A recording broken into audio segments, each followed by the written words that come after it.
بسم اللہ الرحمن الرحیم۔ السلام علیکم ورحمۃ اللہ وبرکاتہ۔ معزز ناظرین کرام، جب اللہ عز و جل کے مقرب بندے اپنی تمام تر زندگی اس کے احکام کی بجا آوری اور اس کے ذکر میں بسر کرتے ہیں، دنیاوی لذتوں اور آسائشوں کو چھوڑ کر تبلیغ و اشاعت دین میں گزار دیتے ہیں، تو اللہ عز و جل انہیں بطور انعام آخرت میں تو بلند و بالا درجات اور بے شمار نعمتوں سے سرفراز فرماتا ہی ہے، لیکن دنیا میں بھی ان کے مقام و مرتبے کو لوگوں پر ظاہر کرنے کے لیے کچھ خصائص و کرامات عطا فرماتا ہے۔ خواجہ غریب نواز رحمۃ اللہ تعالی علیہ کو بھی اللہ عز و جل نے بے شمار کرامات سے نواز رکھا تھا۔ آئیے ان میں سے چند کرامات سنیے اور اپنے دلوں میں اولیاء کرام کی محبت کو جگائیے۔ ایک بار اجمیر شریف کے حاکم نے کسی شخص کو بے گناہ سولی پر چڑھا دیا اور اس کی ماں کو کہلا بھیجا کہ اپنے بیٹے کی لاش لے جائے۔ دکھیاری ماں غم سے نڈال ہو کر روتی ہوئی حضرت خواجہ غریب نواز رحمۃ اللہ تعالی علیہ کی بارگاہ بے کس پناہ میں حاضر ہوئی اور فریاد کرنے لگی، آہ میرا سہارا چھن گیا، میرا گھر اجڑ گیا، میرا ایک ہی بیٹا تھا، حاکم نے اسے بے قصور سولی پر چڑھا دیا۔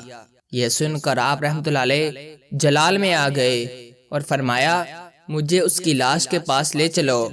جو ہی آپ رحمۃ اللہ تعالی علیہ لاش کے قریب پہنچے تو اشارہ کر کے فرمایا، اے مقتول، اگر حاکم وقت نے تجھے بے قصور سولی دی ہے تو اللہ عز و جل کے حکم سے اٹھ کھڑا ہو۔ لاش میں فوراً حرکت پیدا ہوئی اور دیکھتے ہی دیکھتے وہ شخص زندہ ہو کر کھڑا ہو گیا۔ حضرت سیدنا بختیار کاکی علیہ رحمۃ اللہ کافی فرماتے ہیں، حضرت سیدنا خواجہ غریب نواز رحمۃ اللہ تعالی علیہ اپنے ایک مرید کے جنازے میں تشریف لے گئے۔ نماز جنازہ پڑھا کر اپنے دست مبارک سے قبر میں اتارا۔ تدفین کے بعد ایک ایک کر کے سب لوگ چلے گئے، مگر حضور خواجہ غریب نواز رحمۃ اللہ علیہ قبر کے پاس تشریف فرما رہے۔ اچانک آپ رحمۃ اللہ علیہ غمگین ہو گئے۔ کچھ دیر کے بعد آپ رحمۃ اللہ تعالی علیہ کی زبان پر الحمدللہ رب العالمین جاری ہوا اور آپ مطمئن ہو گئے۔ میرے استفسار پر فرمایا، اس کے عذاب کے فرشتے آ گئے تھے جس کی وجہ سے میں پریشان ہو گیا۔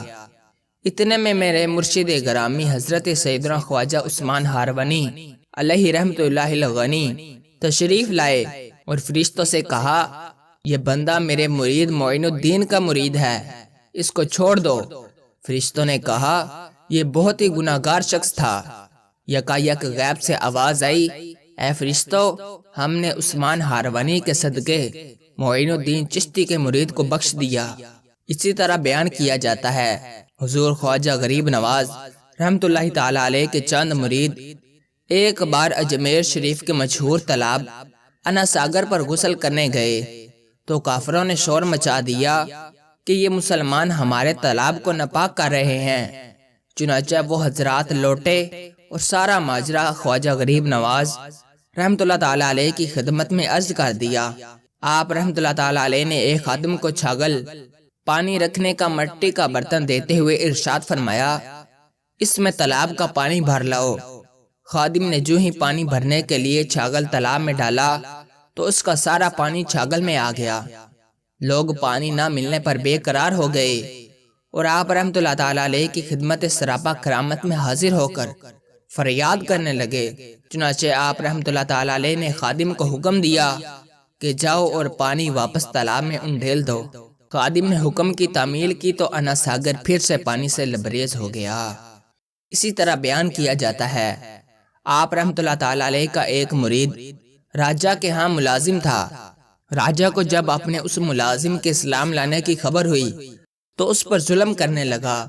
حضور خواجہ غریب نواز رحمۃ اللہ تعالی علیہ کو پتہ چلا تو آپ نے راجہ کو ظلم سے باز رہنے کا حکم بھیجا، لیکن وہ ظالم و جابر شخص اقتدار کے نشے میں مست تھا۔ کہنے لگا، یہ کون آدمی ہے جو یہاں بیٹھ کر ہم پر حکم چلا رہا ہے؟ آپ رحمۃ اللہ علیہ کو خبر پہنچی تو فرمایا، ہم نے اسے گرفتار کر کے لشکر اسلام کے حوالے کر دیا۔ ابھی چند ہی دن گزرے تھے کہ سلطان معز الدین محمد غوری نے اس شہر پر حملہ کر دیا راجہ اپنی فوج کے ہمراہ مقابلہ کرنے آیا، مگر لشکر اسلام کی جرأت و بہادری کے آگے زیادہ دیر نہ ٹھہر سکا۔ بالآخر ہتھیار ڈال کر عبرتناک شکست سے دوچار ہوا اور سپاہیوں نے اسے زندہ گرفتار کر کے انتہائی ذلت کے ساتھ سلطان غوری کے سامنے پیش کر دیا۔ اسی طرح بیان کیا جاتا ہے حضرت سیدنا خواجہ غریب نواز رحمۃ اللہ تعالی علیہ کے آستانِ مبارکہ پر روزانہ اس قدر لنگر کا اہتمام ہوتا کہ شہر بھر سے غرباء و مساکین آتے اور سیر ہو کر کھاتے۔ خادم جب اخراجات کے لیے آپ رحمۃ اللہ تعالی علیہ کی بارگاہ میں دست بدستہ عرض کرتا تو آپ رحمۃ اللہ تعالی علیہ مصلی کا کنارہ اٹھا دیتے، جس کے نیچے اللہ عز و جل کی رحمت سے خزانہ ہی خزانہ نظر آتا۔ چنانچہ خادم آپ رحمۃ اللہ تعالی علیہ کے حکم سے حسب ضرورت لے لیتا۔ اسی طرح کی ایک اور روایت ہے، حضرت سیدنا خواجہ غریب نواز رحمۃ اللہ تعالی علیہ کا کوئی مرید یا اہل محبت اگر حج یا عمرہ کی سعادت پاتا اور طواف کعبہ کے لیے حاضر ہوتا تو دیکھتا کہ خواجہ غریب نواز رحمۃ اللہ تعالی علیہ طواف کعبہ میں مشغول ہیں۔ ادھر اہل خانہ اور دیگر احباب یہ سمجھتے کہ آپ رحمۃ اللہ علیہ اپنے حجرے میں موجود ہیں۔ بالآخر ایک دن یہ راز کھل ہی گیا کہ آپ رحمۃ اللہ علیہ بیت اللہ شریف حاضر ہو کر ساری رات طواف کعبہ میں مشغول رہتے ہیں اور صبح اجمیر شریف واپس آ کر باجماعت نماز فجر ادا فرماتے ہیں۔ اللہ تعالیٰ کی ان پر رحمت ہو اور ان کے صدقے ہماری بے حساب مغفرت ہو، آمین بجاہ النبی الامین صلی اللہ علیہ وسلم۔ اگر آپ کو یہ ویڈیو پسند آئی ہے تو ویڈیو کو لائک کریں اور چینل کو سبسکرائب کریں